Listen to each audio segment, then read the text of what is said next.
I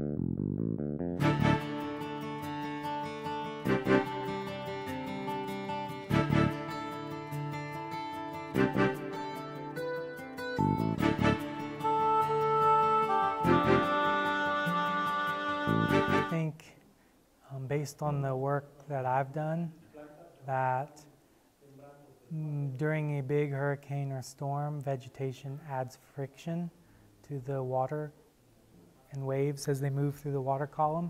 So there's some attenuation of waves at some locations. And because the waves get smaller, they don't affect landward locations as much. But at the precise location where the waves are being attenuated, oftentimes you have more erosion because of the plants. Because the plant's stems cause the waves to break, and right at that location, and the erosion happens. But because the waves are now broken and attenuated, landward locations are more safe. But I think that effect, that added friction, is small relative to wave size or wave force during a hurricane or tsunami. So I think the effect is actually probably quite small, but it does do that. But I think the more important factor is that the plants build the sand dune or build the salt marsh in the beginning, because if you have plants, then sediments are dropped and organic matter is dropped, and that builds the marsh soil. Or in the case of a dune, wind blows by and sand falls out of suspension and you build a dune. And so as you get a dune or you get a marsh that is matching sea level rise, then it's there. The land is there.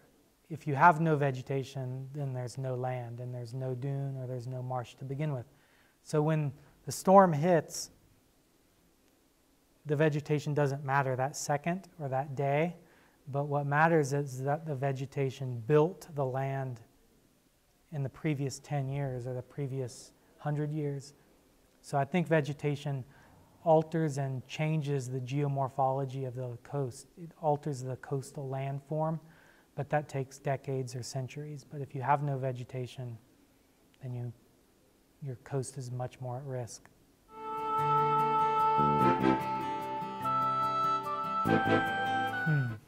Yeah, the whole field is fairly new, so I think people can do almost anything and, be successful in coming up with a creative and important idea. Of course, the challenge is getting it to work. And so I think, the types of fields we're talking about are mixing ecology and biology with engineering and geomorphology and geotechnical sediments, those types of things. So because we have these, engineering and ecology are about as different as you can get in natural sciences and still be natural sciences.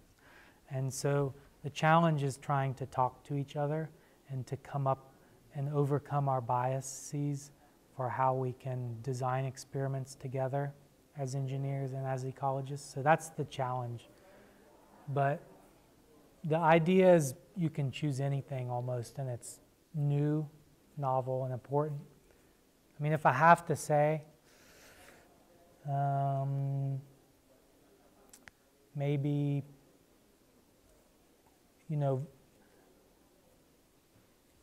dunes are wide open.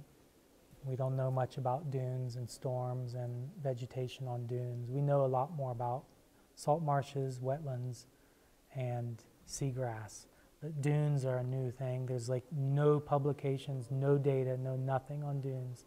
I think the other thing that one of the people here asked me in a question was, if the soil is the most important thing, how can you create the soil to make it strong unless you use plants and do decades of work to do that? I mean, that's a very interesting, geotechnical and engineering question. Can you make a soil that's more resistant to erosion that doesn't take decades to do? Can you do that in like a month, That would be important.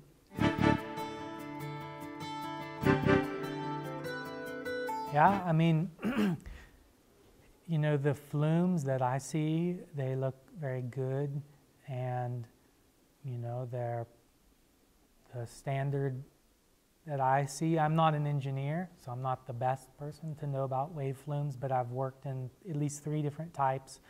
And to me, I mean, they're everything you need to do this type of work.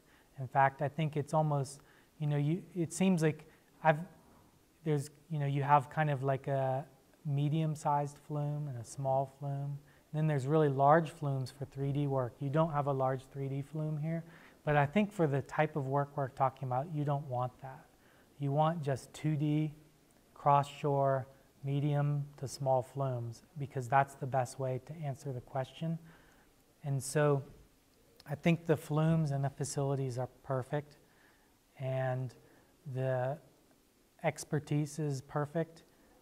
The people that I've talked to know these topics, and in fact, they've been working on them for, you know, a long time, and they have common people that I know and common collaborators in our pasts, and so, you know, like, it's good, I would say.